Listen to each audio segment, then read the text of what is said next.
S Alam যেভাবে bank লুটপাট করেছে তা বিশ্বে নজিরবিহীন মন্তব্য গভর্নরের। রাষ্ট্রযন্ত্র ঠিক না হলে কাজে লাগবে না আর্থিক সংস্কার।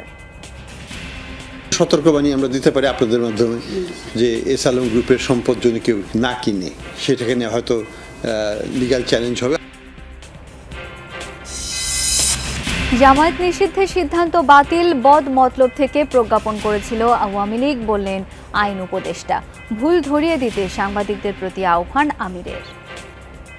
আওয়ামী লীগ রাজনৈতিক অপকৌশলের জন্য ছাত্র জনতার বিপ্লবকে নির্মমভাবে দমন করার জন্য এই ইস্যুটাকে এইভাবে ব্যবহার করেছিল। অন্তর্বর্তী সরকারের সঙ্গে দ্রুত সংলাপ চায় বিএনপি, গুরুত্ব ছাড়া কারো নামে মামলা না দেওয়ার নির্দেশ মির্জা ফখরুলের। বিগত ফ্যাসিস্ট আওয়ামী লীগ সরকারের দোষর হিসেবে যারা কাজ করেছিল, যারা তাদেরকে সহায়তা করেছে, তাদেরকে এই হত্যা করতে সহায়তা করেছে, আমরা তাদের চেহারাগুলো। বন্যায় নিহত বেড়ে 31, ক্ষতিগ্রস্তদের চিকিৎসা চালু রয়েছে 619 মেডিকেল টিম। নিজেদের উপার্জনের অংশ নিয়ে বিপদগ্রস্তদের পাশে সব শ্রেণী পেশার নাগরিক।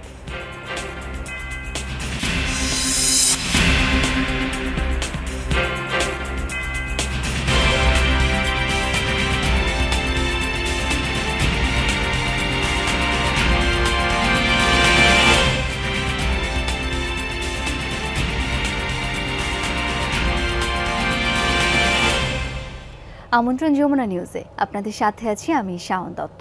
এতক্ষণ শিরোনাম দেখছিলেন। এস আলম যেভাবে সুপরিকল্পিতভাবে ব্যাংক লুটপাট করেছে, বিশ্বে এমন নজির আর নেই। এই গ্রুপের সম্পদ নিজস্ব যোগাযোগে কাউকে না কেনার পরামর্শ দিয়েছেন বাংলাদেশ ব্যাংকের governor doctor Ahsan H Mansur. কারণ এসব সম্পদ বিক্রি করেই ব্যাংক লুটের টাকা সমন্বয় করবে সরকার। দুপুরে এক সংবাদ সম্মেলনে গভর্নর এসব কথা বলেন, জানান এরই মধ্যে 6টি ব্যাংকের পর্ষদ ভেঙে দেওয়া হয়েছে। এখন এসব প্রতিষ্ঠান পুনর্গঠনে মনোযোগ দেওয়া হবে, তবে সেটি ব্যাংকিং কমিশনের মাধ্যমে হবে নাকি আলাদা টাস্কফোর্সের মাধ্যমে তা এখনও নিশ্চিত নয়। পরামর্শ নেওয়া হবে দেশে বিদেশে যোগ্য সবার। আরও জানান, মূল্যস্ফীতি নিয়ন্ত্রণে বাংলাদেশ ব্যাংকের একার পক্ষে সম্ভব না, তবে বন্যার কারণে মূল্যস্ফীতি কমার লক্ষ্য কিছুটা পিছিয়ে যেতে পারে। এ সময় ডক্টর হাসান মন্তব্য করেন, রাষ্ট্রযন্ত্র ঠিক না হলে ব্যাংক সংস্কার কখনোই সফল হবে না।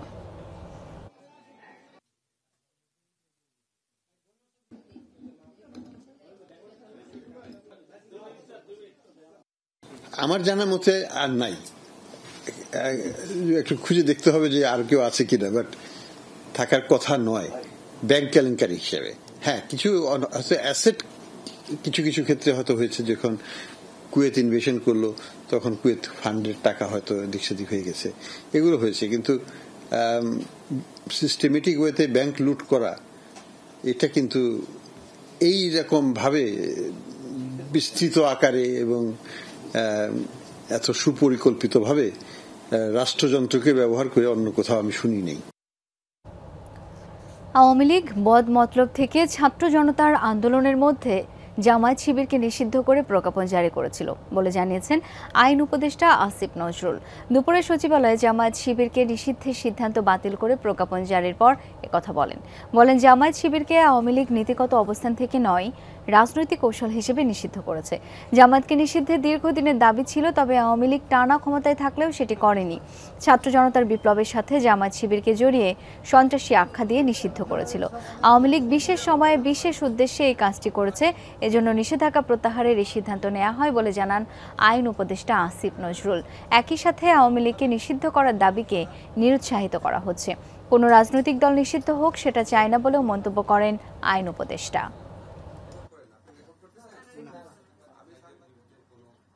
আওয়ামী লীগ কোন নীতিগত অবস্থান থেকে জামাতকে নিষিদ্ধ করে নাই। আওয়ামী লীগ রাজনৈতিক অপকৌশলের জন্য ছাত্র জনতার বিপ্লবকে নির্মমভাবে দমন করার জন্য এই ইস্যুটাকে এইভাবে ব্যবহার করেছিল। পূর্বে জাতিকে হাত পা বেঁধে আটকে রাখা হয়েছিল, সাংবাদিকরা চাইলেও সত্য কথা বলতে পারেননি, এমন মন্তব্য করেছেন জামায়াতে ইসলামীর আমির ডাক্তার শফিকুর রহমান। রাজধানীর একটি হোটেলে সাংবাদিকদের সাথে মতবিনিময় সভায় তিনি বলেন, দেশ ও জাতীয় স্বার্থে সমাজের সবাইকে এক থাকতে হবে। বুধবার রাজধানীর একটি হোটেলে সাংবাদিকদের সাথে মতবিনিময় সভার আয়োজন করে বাংলাদেশ জামায়াতে ইসলামী। শুরুতেই দলটির আমির শুভেচ্ছা বক্তব্যে বলেন, পূর্বে জাতিকে হাত পা বেঁধে আটকে রাখা হয়েছিল, সাংবাদিকরা চাইলেও সত্য বলতে পারেননি। আমরা মাস্তান মুক্ত সাংবাদিক সমাজ চাই। ছাত্র জনতার আন্দোলনে দেশ দ্বিতীয়বার স্বাধীন হয়েছে উল্লেখ করে তিনি জামাতের ভুল ত্রুটি থাকলে ধরিয়ে দিতে সাংবাদিকদের প্রতি আহ্বান জানান। ভুল যদি ধরিয়ে না কেউ দেয় তাহলে তো আমি ভুলকে শুদ্ধ মনে করে এটার উপরেই আমি প্রতিষ্ঠিত থাকব। আমরা এই জায়গাটাকে এনকারেজ করি, ওয়েলকাম করি, এবং সম্ভবত আমাদের নিয়ে যত কাটাছেঁড়া হয়েছে, সত্য মিথ্যা যাই হোক, অন্য কোনো দলকে আমার জ্ঞান মতো এটা করা হয়নি। জামাতের আমির বলেন, দেশ ও জাতীয় স্বার্থে সমাজের সবাইকে এক থাকতে হবে। যেই ক্ষমতায় আসুক সে যেন সমাজের কাউকে দাস মনে না করে। নাগরিকদেরকে তারা যেন তাদের অধীনস্থ দাস মনে না করেন, বরঞ্চ নাগরিকদের দেওয়া কর্তব্য পালনে তারা বাধ্য এবং নাগরিকদের কাছেই তাদের জবাবদিহি করতে হবে, সেই অনুভূতি সৃষ্টি হবে। সেটা আমরা দোয়া করি আল্লাহর দরবারে। ছাত্র জনতার আন্দোলন দেখে সরকার দিশেহারা হয়ে জামাত নিষিদ্ধ করে প্রজ্ঞাপন জারি করে, কিন্তু সরকারের পাতানো ফাঁদে জামাত পা দেয়নি বলেও জানান দলটির আমির। জামাতে ইসলামী তার সমস্ত শক্তি নিয়ে রাস্তায় নামবে, প্রতিবাদ করবে, তখন অন্য কিছু হবে এটাকে কেন্দ্র করে। রাব্বি সিদ্দিকী, যমুনা নিউজ, ঢাকা। জামায়াতে ইসলামী ও ছাত্র শিবির নিষিদ্ধের সিদ্ধান্ত প্রত্যাহার করে প্রজ্ঞাপন জারি করেছে স্বরাষ্ট্র মন্ত্রণালয়। এর আগে এই সিদ্ধান্ত প্রত্যাহারের অনুমোদন দেন স্বরাষ্ট্র উপদেষ্টা অবসরপ্রাপ্ত লেফটেন্যান্ট জেনারেল মোহাম্মদ জাহাঙ্গীর আলম চৌধুরী। আজই স্বরাষ্ট্র মন্ত্রণালয় থেকে এই বিষয়ক গেজেট প্রকাশ হতে পারে। গেল 1 আগস্ট ছাত্র জনতার আন্দোলন চলাকালে জামায়াত শিবিরের রাজনীতি নিষিদ্ধ করে প্রজ্ঞাপন জারি করে আওয়ামী লীগ সরকার। এর আগে ট্রাইব্যুনালের রায়ের পর রাজনৈতিক দল হিসেবে জামায়াতের নিবন্ধন বাতিল করেছিল নির্বাচন কমিশন। একই সাথে সুপ্রিম কোর্টের আপিল বিভাগও উক্ত রায় বহাল রাখেন। ভুল বোঝাবুঝি নিরসনে অন্তর্বর্তী সরকারের সঙ্গে দ্রুত রাজনৈতিক দলের সংলাপ চায় বিএনপি। একথা জানিয়ে মহাসচিব মির্জা ফখরুল ইসলাম আলমগীর বলেছেন, গণতন্ত্রের জন্যই এতদিন আন্দোলন করছে বিএনপি সহ সমমনা দলগুলো, তাই যে কোনো পরিস্থিতিতেই নির্বাচনের আলোচনা প্রাসঙ্গিক।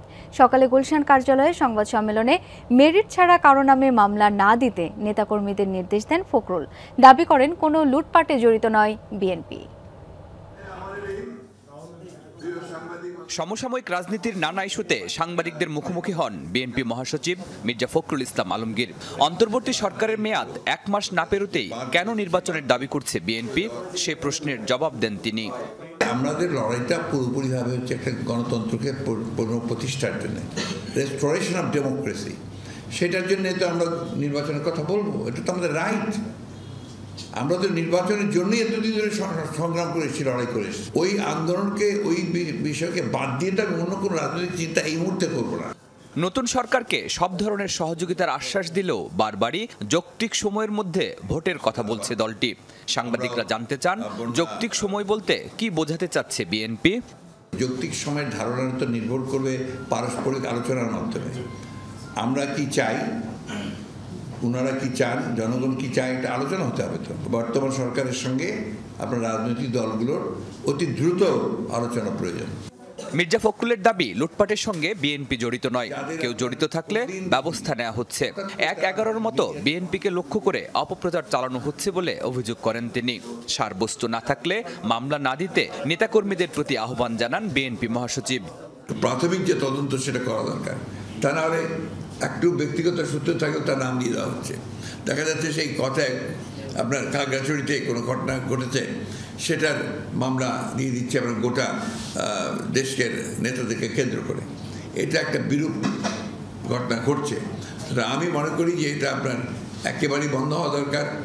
মির্জা ফখরুল বলেন, বিএনপির বিরুদ্ধে অপপ্রচার করতে গিয়ে রাজনৈতিক ঘটনাকে সাম্প্রদায়িক ইস্যু বানানোর চেষ্টা করছে অনেকে। অভিযোগ করেন, ছাত্র জনতার বিপ্লব ভুলণ্ঠিত করতে ষড়যন্ত্র হচ্ছে বিদেশ থেকে। ক্যাম্পেইন চালানো হয়েছে যেখানে মাইনরিটিদের উপর অত্যাচার নির্যাতন চলছে, এর বোধহয় 1-2% সঠিক না। মির্জা ফখরুল জানান, বন্যার কারণে দেশজুড়ে বিএনপির প্রতিষ্ঠাবার্ষিকীর 6 দিনের কর্মসূচি বাতিল করা হয়েছে। এই অর্থ দেয়া হবে বন্যা দুর্গতদের। সেখানে যে অর্থ ব্যয় হওয়ার কথা ছিল, সেই অর্থটা আমরা আমাদের ত্রাণ তহবিলে দিয়ে দেব। শরীফুল ইসলাম খান, যমুনা নিউজ, ঢাকা। বন্যা কবলিত পূর্বাঞ্চলের 11 জেলা, কোথাও কোথাও কমতে শুরু করেছে পানি, নতুনভাবে কিছু এলাকাও তলিয়েছে বানের জলে। আরও খবর জেনে নেব সহকর্মীদের কাছ থেকে। শুরুতেই নোয়াখালীতে রয়েছেন রিয়াজ রায়হান, যাচ্ছি তার কাছে। রিয়াজ, সকাল থেকেই তো আপনি বন্যা কবলিত এলাকাগুলো ঘুরে বেড়াচ্ছেন, সব মিলিয়ে পরিস্থিতি কেমন দেখছেন জানাবেন।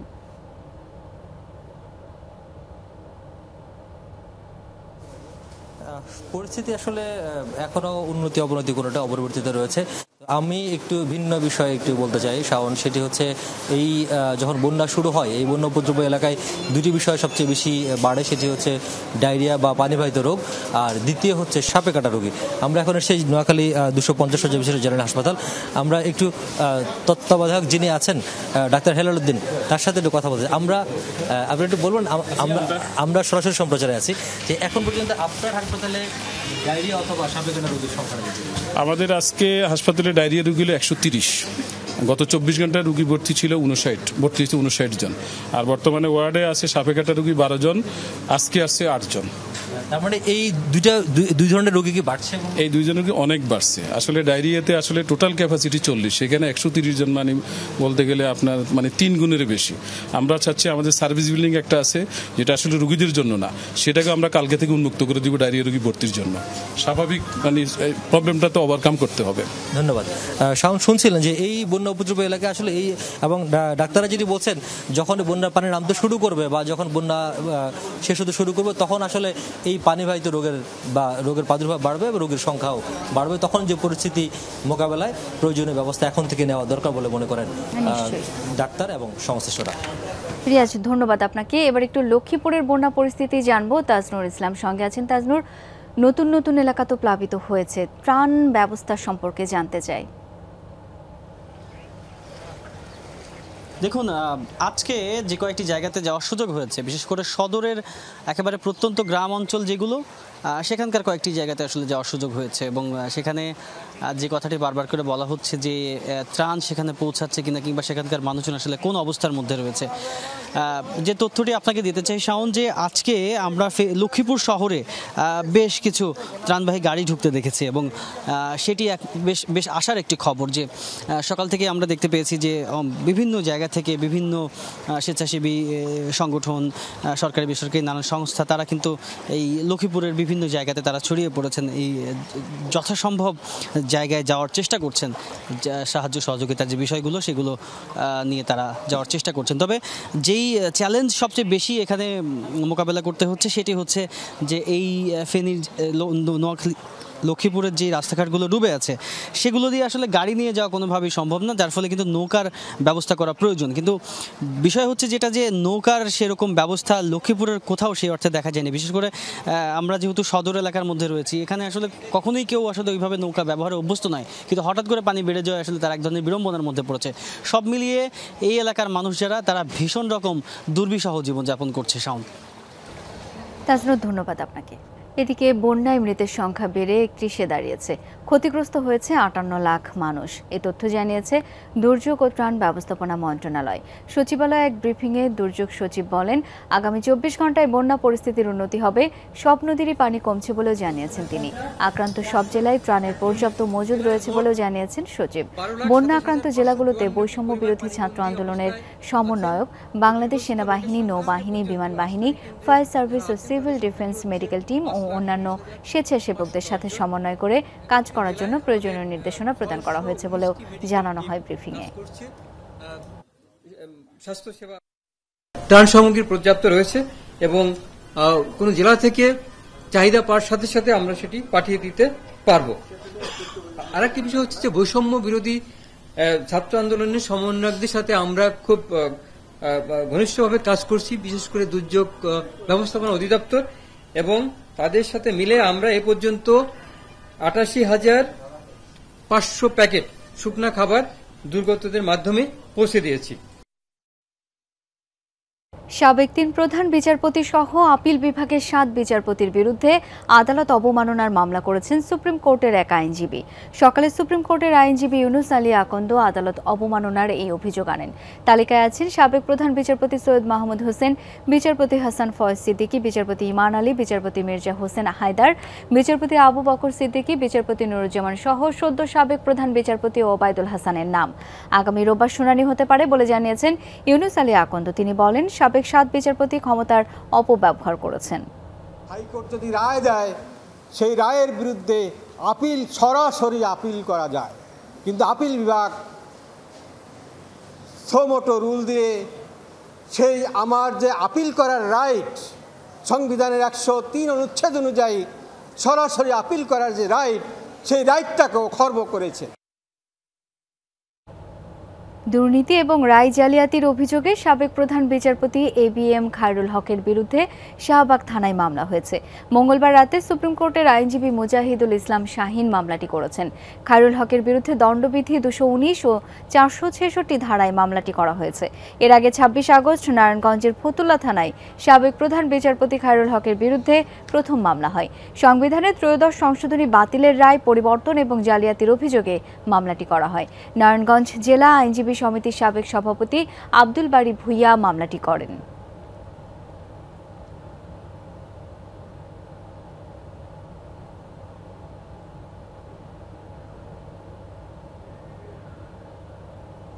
দর্শক, এই ছিল যমুনা নিউজে।